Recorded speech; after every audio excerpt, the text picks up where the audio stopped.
Welcome to Grow Money Business, the podcast dedicated to helping business owners grow both their wealth and business on their own terms. Here's your host, Grant Bledsoe. Hello, everybody. Grant Bledsoe here. Welcome back to Grow Money Business. This week's episode is number 98, and our guest on the podcast this week is Danielle Roberts. Danielle joins us from Boomer Benefits, which is a Medicare insurance company that she owns that helps people with all their Medicare needs. And she talks about everything Medicare. It is open enrollment right now, which is an appealing time to have this topic. And Danielle is an expert in this industry and really a heavy hitter, to be honest. So I was very happy to have her join me on the podcast today. We talk about everything you need to know about enrollment, when to enroll, the penalties for not enrolling at the right time, what your options are, what the different parts and sections mean, what they cost, what the benefit options are. We really run through the gamut of Medicare stuff. We even talk about the funding of the Medicare system alongside the Social Security system and a number of other things you might want to know about if you're about to enroll in benefits yourself. I hope you enjoy it.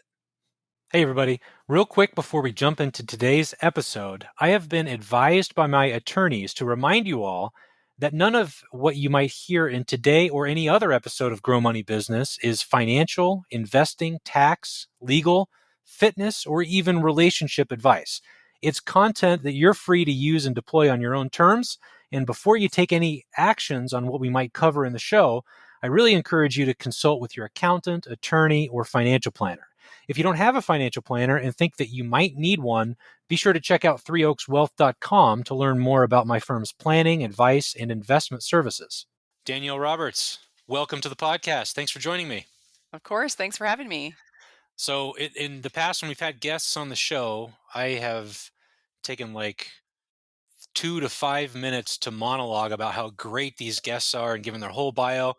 But today, I'm going to save all our listeners from all that and let you introduce yourself because you're an awesome resource in the Medicare field. We're really in the middle of open enrollment season right now, and I'm really happy that you're able to join us and share some of your wisdom on the topic. So why don't we start? Can you tell us a little bit about yourself and what you do and what your professional experience is? Sure. So I am the co-founder of Boomer Benefits. We are a national licensed insurance agency that helps baby boomers navigate their entry into Medicare at 65. We teach them everything they need to know about Medicare and the benefits they get from their federal government. And then we help them on the back end with setting up policies like Medicare Supplement, Medicare Advantage, and Part D drug plans, which are things that supplement those benefits from original Medicare, kind of round out all the pieces that the client would otherwise have to pay. And I am the author of 10 Costly Medicare Mistakes You Can't Afford to Make, which is easy to find on Amazon and Barnes & Noble, and just something we put together from our many years of helping beneficiaries and seeing that they make some of the most common same mistakes over and over again, so that we can educate the public on how to avoid those things and keep more of that hard-earned money in their own pockets. Right on. That is awesome. And I've got a million questions for you, Medicare related, that I think Okay. a lot of the listeners will be happy to hear asked to an expert like yourself. But why don't we start with some of the most common mistakes that you see made over and over and over again when it comes to enrolling in benefits? Yeah. So sometimes people come into Medicare and they start their learning on the day they turn 65. So, first things first, you should really be looking at this when you turn 64 because there's a lot to learn. Medicare is confusing. You've never been part of a national health insurance program before, and it works quite a bit differently than the type of insurance you've been exposed to in the past. So, really important if you want to make good transitions, good selections, that you give yourself time to digest that material starting around 64 and 64 and a half. There is great content available for free on places like YouTube. You can find the Boomer Benefits channel there and lots of other good channels. Medicare itself, Medicare.gov, has a lot of great website information for you to start educating yourself about all the things that Medicare has to offer. And so, first things first, give yourself some time to learn all of that. And in doing so, that will make sure that you avoid the mistake of not enrolling during your initial enrollment period, people are unaware a lot of times that you can't just go and sign up for Medicare whenever you want to. There are penalties if you miss that and you have a late enrollment without creditable coverage. So you will have an initial enrollment period that starts 3 months before your 65th birthday. It goes through your birthday month and goes for 3 months after. And that's a time when you should be signing up for original Medicare Parts A and B, unless, of course, you're still working. And then if you are still working, which pieces you should enroll in, which pieces that you can delay without penalty will depend on the size of company that you work for. And so you can see why if you waited until the last minute to figure these things out, you might be in danger of missing an enrollment period or perhaps enrolling in something that's going to cost you money that you could have delayed. And all of that takes a little bit of time to learn. So my first piece of advice would be that. Yeah, that's a great point. And I've unfortunately worked with people in the past who've missed that initial window and now they're stuck paying the penalty forever, right? Doesn't that Yeah. stick with you for the rest of your life? They tack on a little bit to the premiums. Yeah, it's cumulative. So for every 12 months that you don't enroll in Part B and you should have been enrolled without creditable coverage, it'll be a 10% penalty. And so not too long ago, we just had a gentleman reach out to us who spoke with someone at Social Security when he was 65. He got misinformed and now he was 72 and signing up for Part B at the first time, and he was going to pay a 70% penalty. And in 2021, the standard Part B premium is $148.50. So that's no small penalty that he's going to have to now pay monthly for the rest of his life just because he didn't get accurate information. So, had he done a little more research and not just assumed that the first answer he got was correct, he may have avoided that penalty. Yeah, that is brutal. So just to summarize here, for those of you who are around age 64, 65, the earliest that you can enroll in Medicare is 3 months before your 65th birthday. And if you don't have some other kind of coverage that exempts you from that requirement of enrolling when you're 65, you have 3 months until after your 65th birthday as well. Did I hear that right? Yes, and something important to note about that is if you sign up in the 3 months before your birthday, your benefits will start on the first of the month in which you turn 65. But if you enroll in the 3 months after your 65th birthday, the benefit start date will be delayed by up to 3 months, depending on when you put that application in. So if you know you're going to need your benefits and you don't want to have a gap in coverage from when you leave your employer insurance and go on Medicare, I usually tell people the best time to enroll is in that first 3 month window so that you don't accidentally have a delay in coverage because you didn't know about the delay in those benefits if you enrolled in the last 3 months. Right, right. Now, you mentioned that this penalty only applies to parts A and B. Could you walk us through the different sections of Medicare A, B, D, and the difference maybe between Medicare hmm Advantage and a supplemental policy? Yes, absolutely. And there is a penalty for late enrollment into the Part D as well. So we'll go through all of that. Original Medicare is made up of parts A and B. A is your hospital coverage, and B is your outpatient medical coverage. Those two parts together are what we call original Medicare or traditional Medicare. And those are the only two parts that you're going to sign up for at the Social Security office or Railroad Retirement Board if you retire from there during that initial enrollment window. And those two parts make up the foundation of your coverage, and you enroll in them. Most people do it right online. Social Security's website is ssa.gov, and you can go /Medicare and go right there and enroll in Medicare online. So enrolling into Medicare is super easy. And those parts that you enroll in at the Social Security office, later you can add to them Medicare supplements, a standalone Part D drug plan, or a Medicare Advantage plan. So Part C and D of Medicare are optional. Part C is the Medicare Advantage program, which we can get into, but that's a way that you get your A and B benefits through a private insurance company instead of through the federal government. Part D is voluntary drug insurance. But even though it's voluntary, if you don't sign up when you're first eligible and you don't have creditable coverage, just like with Part D or with Part B, you will end up owing a penalty on that later on. And that penalty, once again, is cumulative that grows with time. And so those are the four parts. We know you're going to need A and B if you don't have any other coverage. And then you're going to make decisions between whether you enroll in a Medicare supplement or in Medicare Part C Advantage, and then whether or not you choose to enroll in drug coverage.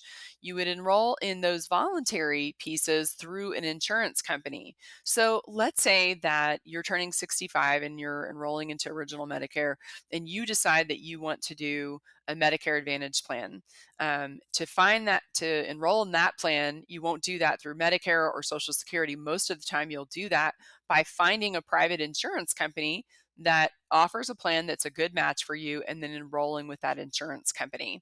So a lot of times people will ask me, wait, I did all my enrollments down at the Social Security office. I should be signed up for Part D. Nope. You got to go to a private insurance company, select a plan and enroll. And then Medicare will track your enrollment into those other two voluntary parts if you enroll in them, but you actually sign up for the insurance with an insurance company or through a broker like Boomer Benefits. Gotcha. Gotcha. And so tell me about the difference between the Medicare Advantage and a supplemental policy. How does all that work? That's, I think, one of the main questions we get when people are at that Mhm. phase. Which one's the best fit for me? Yeah, and it's such an important decision too, because what you choose may be the coverage that you end up with for life. And so you don't want to take that decision lightly. So Medicare supplements are also called Medigap plans, and these have been around forever, since the 60s when Medicare was first rolled out. And they help to pay for the deductibles, co-insurance, and co-pays that Medicare doesn't pay. So with Medicare, just like with employer insurance that you've had in the past, if you go in the hospital, you're going to have a deductible. If you go have outpatient coverage, you have a deductible on that too with Medicare. And a lot of people don't realize that Medicare only covers 80% of your outpatient needs. You pay the 20% forever with no cap, no out of pocket maximum limit to protect you. So, Medicare supplements and Medigap plans were created to pay for those things so that you don't end up in a situation where you're treating for chemotherapy and paying 20% of that. And there are 10 standardized Medigap plans that are available, and you can choose to enroll in them, and they're going to cover different pieces of the things that Medicare doesn't cover. When you go that route, you're sticking with Original Medicare, which 93% of all the providers in the United States participate in Medicare. There's no network. You don't have to pick a primary care doctor. You don't have to get a referral to see a specialist. And if you travel a lot, no problem. You can use your Medigap plan and your Original Medicare in California and Kansas and Maine and everywhere in between. So that kind of coverage provides you the most freedom of access, but because it is more comprehensive, it costs more than the other option, which is Medicare Advantage. So I like to tell people, if you choose a Medigap plan, you're going to pay a higher premium up front for a lot less cost sharing on the back end as you're using your benefits, and a lot of flexibility and freedom of choice. That's what you pay for with the Medigap plan. If you want to go the other route, Medicare Advantage plans are less expensive, lower premiums up front, but more copays and cost sharing on the back end. So this type of plan really appeals to people that might be healthy and want to pay as they go, or it could appeal to someone that just doesn't have it in their budget to pay for a Medicare supplement. But when you enroll in a Medicare Advantage plan, you're assigning all those benefits that you worked for all your life over to a private insurance company, and insurance companies are in business to make money. So the way they do that is by having you get your care through a network of doctors, usually in your local area. And they negotiate pricing with those doctors so that when you use the plan, it's going to be cheaper for them to pay those benefits that you've enrolled in to those doctors in the network. And so these are going to be like an HMO or a PPO style. If you choose an HMO, it works like HMOs you've been in the past. You've got to pick that primary care doctor. You may have to see that doctor first to get a referral before you can see a specialist. There are going to be prior authorizations that an insurance company has to approve before you can have something like, say, cataract surgery or some of the bigger ticket items. Excuse me. And these Advantage plans are very attractive because they may have premiums as low as zero, meaning that you won't pay anything more for the plan other than what you already pay for Part B. You're always paying for Part B, whether you choose Medicare supplement or an Advantage plan, but you might be able to find an Advantage plan, and especially in urban areas where you agree to use the network of doctors and you don't pay anything for the plan itself. So you've got one ID card that you use at the hospital and at the doctor's office, and most Medicare Advantage plans include a built-in Part D drug coverage. So they're really attractive to people who like the idea of kind of an all-in-one coverage. But because you have a network, just remember there's some limitations there, a few more hoops that you're going to jump through for some things, and you want to be aware of that so it doesn't surprise you on the back end. Yeah, Yeah, that's a great description. I want to take a quick step back and just kind of summarize what we've talked about so far because we have been moving pretty fast. So we have several different areas or sections. Can't remember the Parts. uh, parts, technical term, of Medicare. You have Part A and Part B that you're required to sign up for if you are eligible. Correct? And if you don't have other coverage and And if you credible don't coverage. have, right, if you don't have other credible coverage, you have to sign up for those parts. Your window begins 3 months before you turn 65. It ends 3 months after you turn 65. Part A covers your emergency services, hospital visits. Part B covers your outpatient. You're not required to sign up for anything else beyond that if you don't want to. But just like any other insurance, you have a 20% copay, meaning that if there's something significant, if you have to get surgery or chemotherapy, like you mentioned earlier, you're paying 20% of that cost with no limitation. And we're talking about hundreds of thousands of dollars of medical costs down the road, which more of us need as we get older. It's how life works. That can be exceptionally expensive. So the ways to mitigate that are the optional sections. Part D covers prescription drugs, which pretty much everybody I've ever met signs up for. And then you have an option for the supplemental coverage either through Medicare Advantage or a supplemental policy, also known as Medigap. Now, in my experience, Danielle, when people are making this decision, I don't know that I've met somebody who's chosen the Medicare Advantage route.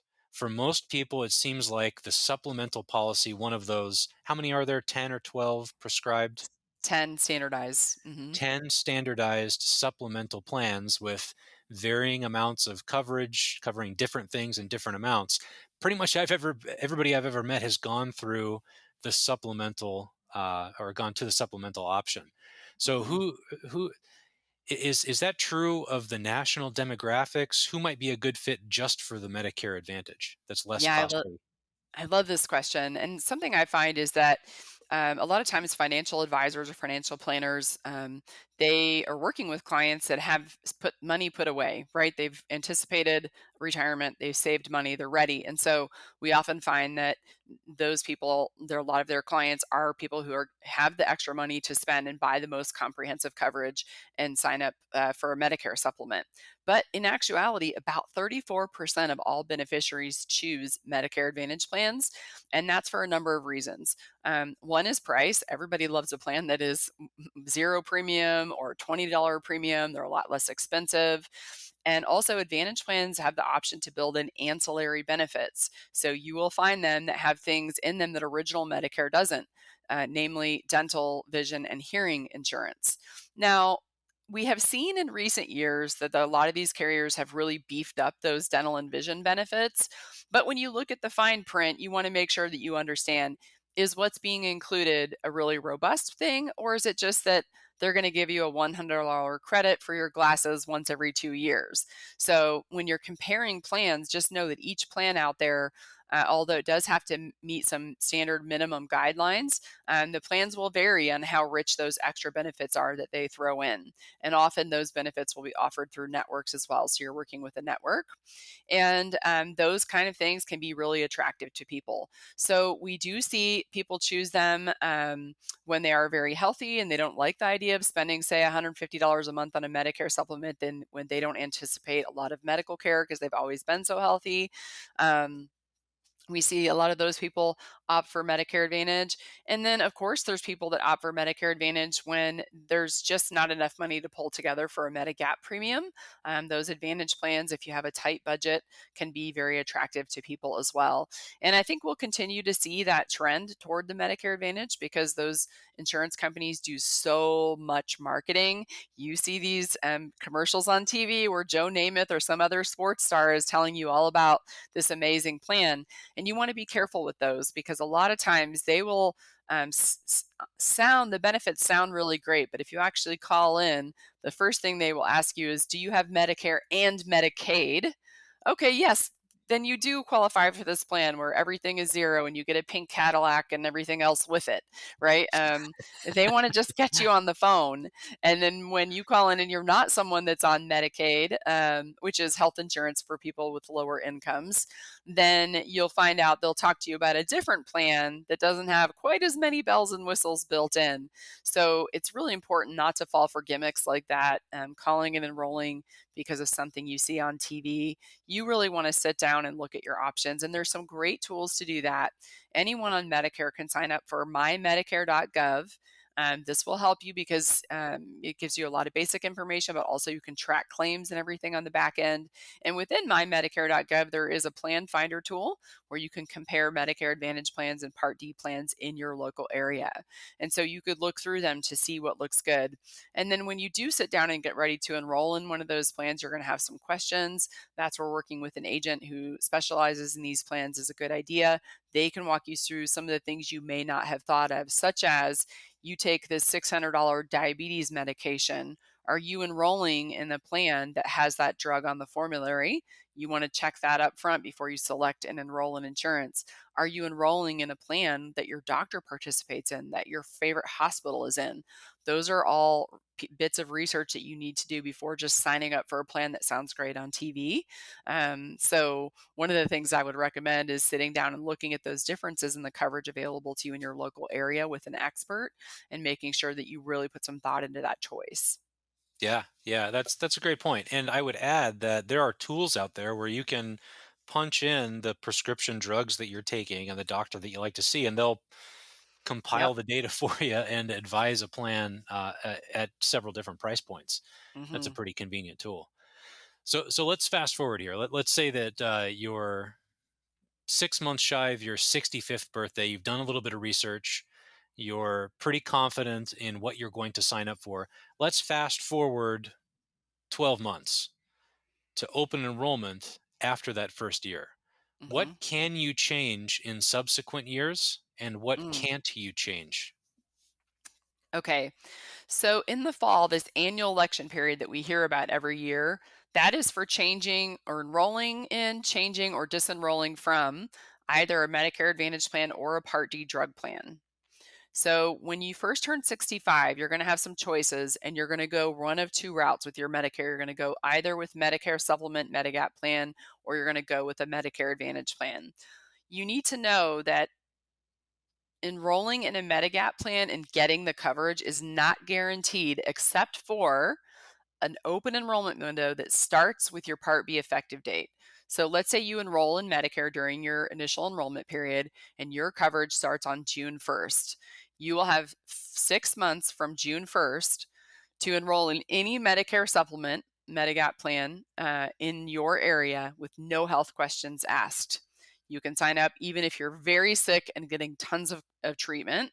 That plan has to accept you during that 6 month window. Once that 6 month window is gone, it's gone forever. It's gone.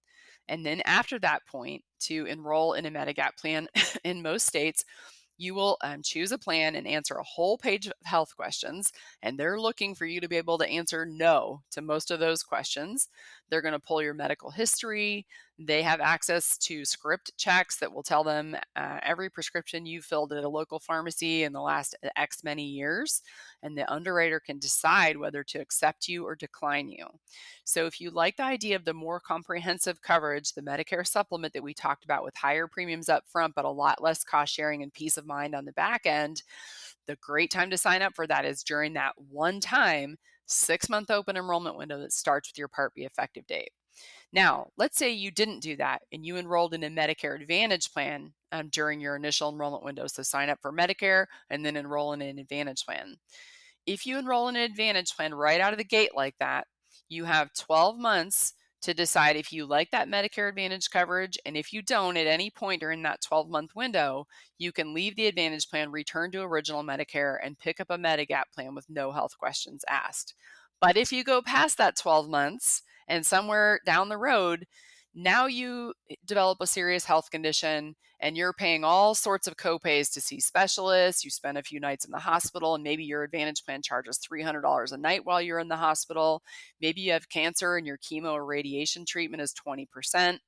You do have an out of pocket limit on Medicare Advantage plans that will protect you from spending beyond a certain amount. But that limit can be as high as $7,550 per year. And now, so you're on this Advantage plan and you're having treatment and you're paying all this money, and you think to yourself, you know, now I wish I had that Medicare supplement coverage where there was none of this on the back end. I'm going to go back to original Medicare and sign up for a Medigap plan. Well, two things. One, you can't just disenroll from an Advantage plan any time of year. You usually have to wait till the annual election period to do that. Number two, that Medigap plan that would have taken you during the open enrollment window that you had at 65 now sees that you answered yes to one or two of those health questions on the application and denies to cover you. You may or may not be ever able to get back into a Medigap plan because of the health condition that you've now developed that was costing you a lot of money on your Advantage plan. So I like to tell people in making this choice, if you go the Medicare Advantage route, that's not bad coverage. There are some great things about it and people that enroll in them and love them, but you want to be somebody that's got a rainy day fund so that in the future, if you do have one of those years with a lot of health expenses, you've got some money set aside. Maybe you have an HSA that you contributed money into all your working life and it's got, $25 or $30,000 in it. That's a great help to you if you have Medicare Advantage. Or maybe you just take the money that you would have spent on a Medigap plan and you're a diligent saver and you put it into your bank account or savings account, or you've got a sinking fund there that you put that money into, and you don't touch it until you need it for something medical. That's a good advice, in my opinion, if you're going to go the Medicare Advantage route. Sure. Okay. So if you're signing up for benefits for the first time, if you go the supplemental or Medigap route, you've got 6 months to make a change before any subsequent changes, which must happen during open enrollment periods, will require a health check. And on the Medicare Advantage plan, if you want to make changes to those plans, you have 12 months, uh, after which you'll be subject to health verifications. Did I get that right? hmm Yeah, And so if what? you go Medicare Advantage right out of the gate, if it's your first Okay. choice and you try that first, you have 12 months to go back and change that decision. And what about if you want to switch between different Medigap policies? Yeah, so you can switch your Medigap plan anytime. And something about Medigap plans is to know that, healthcare costs inflate and Medicare increases deductibles and copays each year, and your Medigap plans are paying those things for you. So it's normal that once a year you're going to get a rate increase on your Medigap plan. And, a lot of times it might be 5% or something, and it's not a big deal and people are fine with paying it. But then let's say a year comes along and the rate increase is a little bigger this year, maybe it's 12%, and you say to yourself, well, I wonder if I could get this plan cheaper somewhere else. So you call up your broker and he or she, runs quotes for you with all the different Medigap plans in your area. And let's say they find a Medigap plan that's $20 a month cheaper. Well, you're going to apply to switch. But remember, now that you're switching, you're outside of that 6 month window. So you will have health questions. So it could be that you can change and it's no problem because you're healthy enough to do so. But it could be that you can't find a plan that will take you and you might be stuck with that particular Medigap plan for the long term, which means, of course, over the years, you have rate increases and it's going to get more and more expensive. Well, if you reach a point where you can't change because of your health condition and you also can't afford your premiums on your Medigap plan anymore, during the annual election period in the fall, you could opt to leave original Medicare, enroll in a Medicare Advantage plan. That coverage we know is a lot cheaper. It also has no health questions. So anyone can enroll in a Medicare Advantage or Part D drug plan during the annual election period with no health questions asked. And you could go that route. So sometimes we see people where over the years Medigap gets too expensive and they make that switch. They can do that, and you can switch from one Medigap plan to another if you can pass the underwriting. Or if you're in one of the few states with exceptions like New York, where you could change year round with no health questions asked. And that's, of course, why the plans cost so much in New York. But there are some states that have some special open enrollment rules for Medigap plans, just a handful of them. Interesting. Okay. So so let me back up just a touch there. What is the criteria for being eligible for Medicare in the first place? So Medicare is there's two groups of people that are eligible. One are people that are aging into Medicare, in which they're turning 65 in America, and they're enrolling in Medicare because they've reached that milestone age. And then there are also folks that can qualify for Medicare early, usually due to a disability. So if you qualify for Social Security disability and you're on disability for 24 months, you then become eligible for Medicare. And there are even a few other conditions like Lou Gehrig's disease, end-stage renal failure, where you can qualify for Medicare early under 65. And those are the two groups that are eligible. Do you have to be a U.S. citizen or pay into the system like Social Security to have any crediting that affects your status, or anybody living in the U.S.? You need to be in the US for 5 years to qualify to enroll into Medicare. So sometimes, if someone has immigrated over and they're over the age of 65, but they don't have the residency requirement, they may need to get a plan through the healthcare exchange, which of course is very expensive to do that. And these are things that people need to think about ahead of time before they get here. But let's say that you immigrated here 10 years ago and you've only been working for 5 years. Well, in that respect, then you're going to pay more. So, Medicare Part A has a monthly premium that is, I think, somewhere close to $500 a month. But most people on Medicare don't pay that. 99% of people who qualify for Medicare don't pay that because they have paid FICA taxes during all of their working years, and they have 40 quarters or 10 years of FICA taxes they've paid that make Part A zero for them when they finally enroll in Part A. So Mm. somebody that hadn't been here and worked those years and was not married to someone, or was not married to someone who worked those years, they would have to pay for Part A, and it's quite expensive. So knowing that Part B also has a premium, that person might be spending close to 500 for Part A, and then Part B is 150, and now we need a supplement or an Advantage plan and a drug plan. Those costs can add up, and they can be quite expensive for people that don't have that work history requirement. Yeah, yeah, absolutely. And we've talked about Social Security a fair amount on the podcast. How is the Medicare fund doing in terms of reserves? There's a lot of people out there who are concerned that Social Security is going to run dry. The trustees of the Social Security Trust have to produce this report where actuaries go in and predict how long the funds will be available for. And with COVID Yeah. impacting the number of payrolls and the amount of money going into the system through those FICA taxes, on the Social Security side, that shortened our runway by just a little bit. And now I can't remember if it's 2033 or 2034. That's when they expect we'll run out of reserves on the Social Security side, at which point we'll have enough money coming in through payroll taxes to pay 76% of benefits for like the next 100 years, if we don't make any changes whatsoever. What's it looking like on the Medicare side of the equation that's also collecting payroll tax money? Yeah, it's just the same, and it's a little scary, which is, I think, it actually Medicare is projected. What happens with Medicare is when Medicare can't afford to pay out the benefits for everyone, they reduce how many of the benefits they pay. So instead of being able to pay the full Part A benefits, maybe they're only covering 90% of what Medicare Part A should have covered. And that's just a few years away. I don't remember the last time I looked at exactly when it was, but it could be as early as like 2026. And I think that COVID actually sped some of that up. So we are really close on the cusp of when the Medicare Trust Fund may not be solvent to pay all the benefits that it was supposed to be. And so then it would pay everybody's benefits would be shortened a bit. And we see Congress deal with this by kicking the can down the road a few months or a few years with emergency measures. But at some point, they will have to address the fact that Medicare is not sustainable the way that it's built. And so we see a number of proposals out there about what to do about that. Do we raise the eligibility age like they did with Social Security some years ago? Or there's a number of other initiatives out there that would put more people on Medicare Advantage instead of original Medicare. And I know that it's a political football for Congress to take this huge voting block of seniors who don't want their Medicare benefits cut in any way, and so they're going to have some fancy footwork to do to keep that solvent. I do think, though, that these are beloved national programs. It's really hard for me to imagine that we would just do away with that program.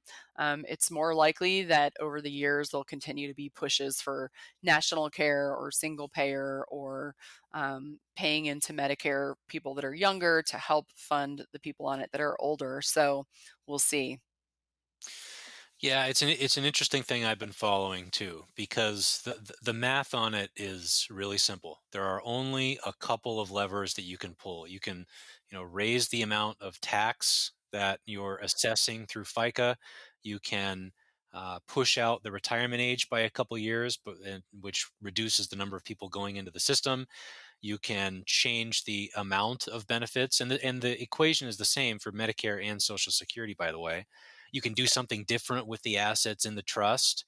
And in the Social Security trust, all they're doing is putting them in U.S. Treasury securities, which I would say is the right move. I don't think we ought to be investing in hedge funds or anything in that pool of money. But there are only, three or four or five different levers that we can pull, and it's this political gamesmanship of how close are you willing to go to the brink before you take a little political risk and alienate people by introducing some kind of change. Yeah. And it's frustrating. It's really frustrating. Yeah, and they'll probably have to phase something in. They're never going to want to touch the current voters. They'll phase it in for future. And that's why if you are somebody in my group, my generation, Generation X, coming up on age 50, it's very likely that when I get to Medicare age, the type and the amount of benefit that I get will be quite different. I'll either be paying a lot more for it or my taxes have been raised in the meantime. Then my benefits might be less than what they are today. Yeah, yeah. So if you're someone who is approaching enrolling in Medicare, maybe for the first time, maybe not, how should the status of the trust's funding impact your decision making now? Well, we can only deal with what we know, which is the way that today is set up for Medicare. And I always tell people to make the best choice for what's available for them now. Again, thinking that if there are changes made, they'll probably be phased in over time. So, for example, Medicare Supplement Plan F was a Medicare supplement that paid all the gaps in Medicare. So when you rolled in that supplement, you would go to the hospital and pay nothing, have cancer, pay nothing, have surgery, pay nothing, the most comprehensive coverage. And Congress voted to do away with that plan and stop letting people enroll in it. But the way it worked was anyone eligible for Medicare on or after January 1st of 2020 can no longer enroll in it. So the people who made decisions from whatever past information that they had at the time they enrolled in that plan, and we can see that when the changes were made by Congress, they affected going forward. So I think it's safe enough to make decisions based on the information that we have today. Yeah, yeah, that's a good point. And it doesn't mean they can't price you out of it either. They can Yeah. keep bumping up the cost. Which brings me to my next question. What are your thoughts on a single payer system? The health is so we work with a lot of business owners in the practice. This is a podcast centered on financial planning for business owners, integrating people's personal stuff with what's going on in the business, aligning them both. And healthcare costs are a thorn in every business owner's side. And they just keep going up and up and up and up. And we've had a few guests on over the years that I've been holding the show that have shed some really great insights into why that is and what we might want to do about it. What are your thoughts on the rising costs of healthcare in general, and what's the viability of a single payer system in the first place? Yeah, well, I can certainly relate to those business owners. I have just over 100 employees myself, and I think we spend somewhere in the neighborhood of $45,000 a month on our employees' benefits. So it is not a small piece, but of course, there's a trade off there in that we have a lot of freedom of access of care to care here in America. And so I personally am not a fan of a single payer. I'm married to a Canadian, and I have seen firsthand. There's the loophole. Nice work. Yeah, yeah, lots and lots of firsthand sight on what happens to those benefits in Canada. And of course, I will tell you that when I met him and his family, they're fine. They feel fine about the healthcare that they have in Canada, and they don't necessarily think that it's too bad. But they haven't ever had the kind of care we have here in the United States, so they didn't know to think any differently. And something I've noticed several times, there's been incidents that have colored my judgment of this. One is that when I visited Greg when we were dating, he had this really, it sounded to me like this deep cough. It sounded like a whooping cough. And I'm like, do you get vaccinated up here for some of these things that we do in the US? I've never heard anyone cough like that. And I'm like, just go to the doctor. And he's like, well, I can't just go in today. I've got to wait. So it was like every Thursday morning, there's a clinic that will see people that have a cold or flu or whatever. And the clinic doesn't open until, let's say, 8 a.m. and it's walk-in. So what would happen is in Canada when it's, 10 below in the middle of winter, he's sick and he's standing in line outside of the local clinic waiting for it to open so that he can go in. And then when he did go in, they didn't even prescribe him any medication because it's national health care and medications are expensive. And in my opinion, they're stingy about prescribing antibiotics that were necessary. So what he did was jump on a plane, come down here and go to Care Now, who diagnosed him with pretty serious sinus infection, and we got him the medication that he needed. So I'm scared for me personally and all my family members to have healthcare like that. I don't want to see our freedom of access to healthcare change in America and have to be like that. Another thing that happened is his mom had terrible pain in her lower back and hip for years. And so she was waiting for an MRI. But because it's not that she just had a sports injury and broke something.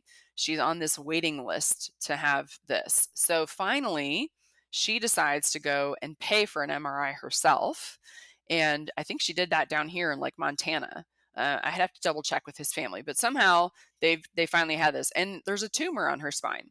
Well, now that she has this, they rush her into surgery, which is great. And thank God that that tumor was benign, because during all that time that she might have waited to finally qualify to get the MRI from Canadian healthcare system, what if it had been malignant? I mean, how much further would that cancer have progressed? So knowing and seeing that firsthand, being married to a Canadian, I'm terrified of coverage like that here in America, and I don't support it in any way.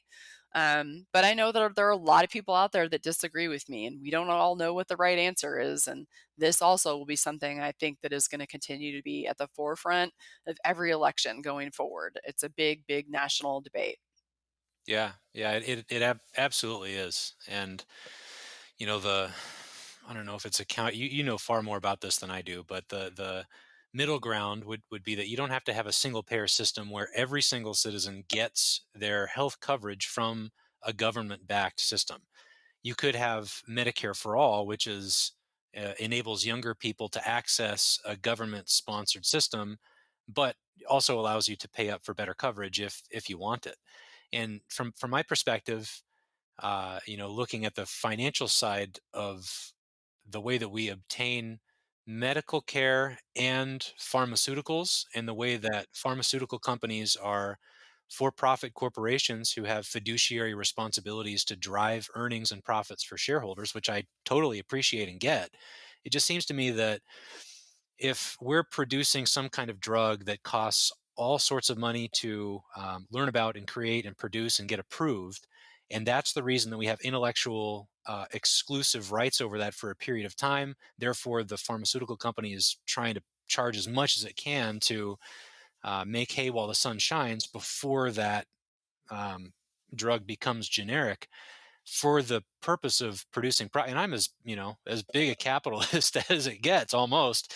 This is just one area of our society I don't know that should be subjected to those animal spirits. It just seems to me that some kind of, and I hate to use policy to get in the way of the invisible hand of the market, but it just seems like healthcare is too important. I mean, and again, this is political and this is to me personal, to allow that kind of activity just to drive up prices. And you have examples of that. You have the pharma bro, quote unquote, who was the guy that came in and saw an opportunity to, I don't know what the percent was, raise prices of some cancer drug by like 1,000% because he knew that he could. And yes, he has a fiduciary responsibility to the shareholders, but as a citizen of the country, what kind of human being, really pushes for that? So I don't know the answer either. I'm trying to learn about it myself, but I would be remiss not to just point out, not to point out, just because it's such awesome irony that you have this big company, you're an expert in Medicare, you have 100 employees, you have this vast boomer benefit um, business that helps so many people enroll in Medicare, and you married a Canadian to you work through the Canadian system. There is no better juxtaposition. That's awesome. Yeah, well, once he moved here to Texas, he loses his access to Canadian healthcare. So Once you you move out, foregone that. Okay. yeah, yeah. So it would have been great if I could have signed on for his healthcare, right? And then I'd have both. But of course, that's not what happened. And I do agree with you. I think on the pharmaceutical side, there's a lot that we could do as a nation. The U.S. pays more for pharmaceutical drugs than most other countries, and as a nation, we need to figure out why that is and what can we do about it. And that's one of those big areas where they could reduce costs. And it's important for Medicare too, because with Medicare Part D, there's no national, there's no maximum out-of-pocket limit. There's catastrophic coverage level, which you hit after you've spent several $1,000s, and then thereafter you only pay 5%. But 5% of some of those big cancer drugs, like you mentioned, the ones that they keep, increasing the cost for, some of them can't afford even the 5%. And a lot of people don't realize that you can get on oral chemo drugs that are very, very expensive. And even with Part D coverage, you spend many thousands of dollars. Certainly it seems like as a nation, we would be able to come to some sort of agreement to keep those prices in check. And that would affect cost of healthcare for everyone, no matter what age they are. Yeah, that's right. And you made the relevant point is what we should be focusing on is per capita spending on all the healthcare stuff. Going I to see the agree. doctor, specialists, drugs. How much are we spending per citizen? Compare that to the rest of the world, and we're, last time I checked, like way higher than every other developed company or country by a wide margin, right? Yeah. And So, why so is that? What can we do something's about it? broken. Yep. Yeah, You bet. exactly. Well, I am confident that we're not going to solve that one today, Danielle. But Maybe I next am time. maybe next time. Yeah, we'll have you back when we wrap our heads around it a little bit more. But I sincerely thank you very much for joining me and talking through this today, because this is an issue that affects such a large portion of our population, and just a little basic knowledge like we went over today, I think is going to be really beneficial to a lot of people. What what resources would you point people toward who want to learn more about Medicare? You mentioned a few about Mhm. your company if they need to obtain a policy. Where do you want to send them? Yeah, so some great options are our website has packed full of information, really good content. It's boomerbenefits.com. From the website, you can sign up for a free Medicare 101 webinar. We offer it multiple times a week. That's yours truly in there, teaching all the basics you need to know in an hour and then answering questions. We also have a 6-day mini email course that you can sign up for. So if you don't like the webinar idea, but you'd be open to, hey, I'm going to get a video 6 days in a row with a 2-minute Danielle on video teaching me the basics. And by the time I finish that course, I'll know some of those. Those are all free resources that we offer on there. YouTube is a great wealth of information for Medicare. Of course, we have a channel, and as do many other agents out there with good content on Medicare, so that you can go and just kind of dive in and learn that. And then lastly, we know you're going to have some follow-up questions. So when you have those, we do offer a free private Facebook group. It's called Medicare Q&A with Boomer Benefits. Anyone can join that. You don't have to be a client of Boomer Benefits. We have 20,000 members, and in there, people are posting their Medicare questions, and we are in there 365 days a year answering those questions. So when you start to do your research and those questions pop up, That's another great resource where we could help to answer people. And there's no pressure, of course, to enroll in anything. You can just be in there and learn from the other members in the group and post your questions for experts like myself to answer too. Right on. And I can personally endorse, I've not seen the webinar myself, but more than one client of ours who's gone through this has watched the webinar that you all put out, and then everybody's spoken highly of the whole piece of content in the email series. So Awesome. kudos to you all for putting that out there for free. And anybody listening who's trying to learn a little bit more about this stuff, I would certainly check that out as a starting point. Yeah. Awesome. Well, thank you so much. I appreciate you saying that and enjoyed being on your podcast. Yeah, thanks again, Danielle. This was great. Thanks for tuning in to Grow Money Business, the podcast dedicated to helping business owners grow both their wealth and business on their own terms. Be sure to subscribe to the podcast on iTunes, Google Play, or wherever you digest podcasts to ensure you don't miss out on future episodes and announcements. And feel free to submit questions to growmoneybusiness.com.